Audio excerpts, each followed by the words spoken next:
Der Kulturtheoretiker Johann Huizinga hat 1938 in seiner Studie Homo Ludens bekanntlich das Spiel als den Ursprung jeglicher Form von Kultur analysiert. Er hat behauptet, das Spiel sei diese Kernform von Kultur. Allerdings kommt Huizinga immer wieder bei seiner Begründung dieser These zu sprechen auf die besondere Feierlichkeit, zum Beispiel, die im Spiel herrscht, oder eben darauf, dass die Spieler, die immer wissen müssen, dass sie spielen, gerade in diesem Wissen in der Lage sind, eine gesteigerte Leidenschaftlichkeit zu erreichen, die er auch als den heiligen Ernst bezeichnet. Diese beiden Bestimmungen, also Feierlichkeit und heiliger Ernst, legen es eigentlich nahe, die Frage zu stellen, warum wählt Huizinga das Spiel als den Kernbegriff seiner Kulturtheorie und nicht das Fest.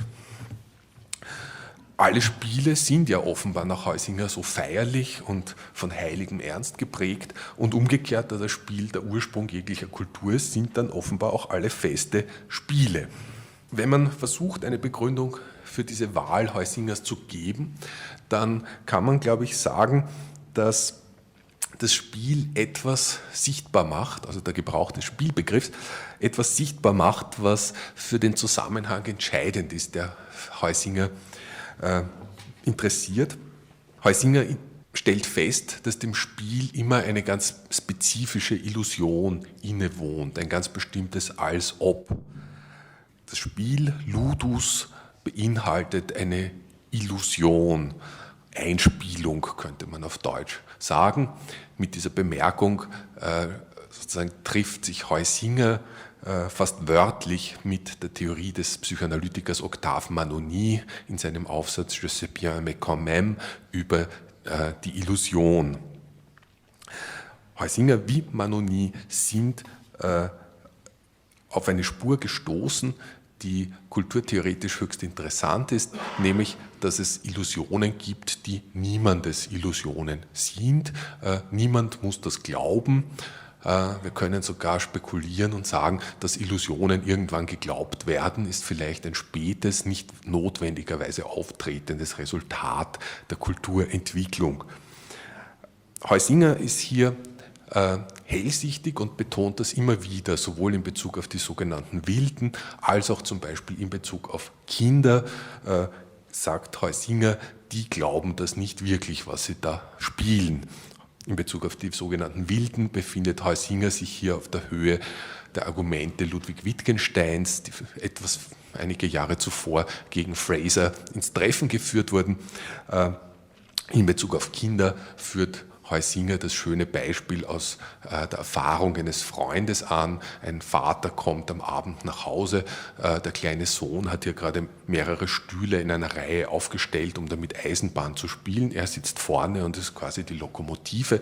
Der Vater küsst den kleinen Sohn, darauf sagt der Sohn, Vater, du darfst die Lokomotive nicht küssen, sonst glauben die Waggons, es wäre nicht echt.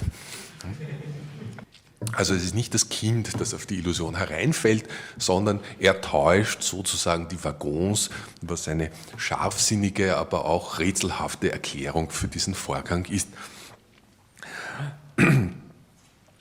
Dieses Als-Ob, das von niemandem geglaubt wird, ist auch die entscheidende Funktionsbestimmung, die Richard Sennett 1974 in seiner Studie The Fall of Public Man entwickelt hat, um den Status des Public Man zu beschreiben.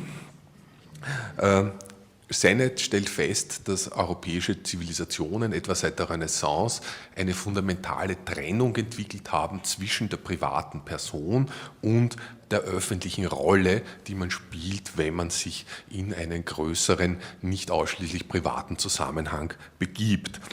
Dann spielt man eben eine Rolle, man wird sozusagen zum Schauspieler seiner selbst, erzeugt wieder so eine Illusion, von der nicht klar ist, wer die Träger dieser Illusion sein könnten. Vielleicht gibt es niemanden, der dieser Illusion Glauben schenken muss, aber zugleich können sich alle an ihr erfreuen.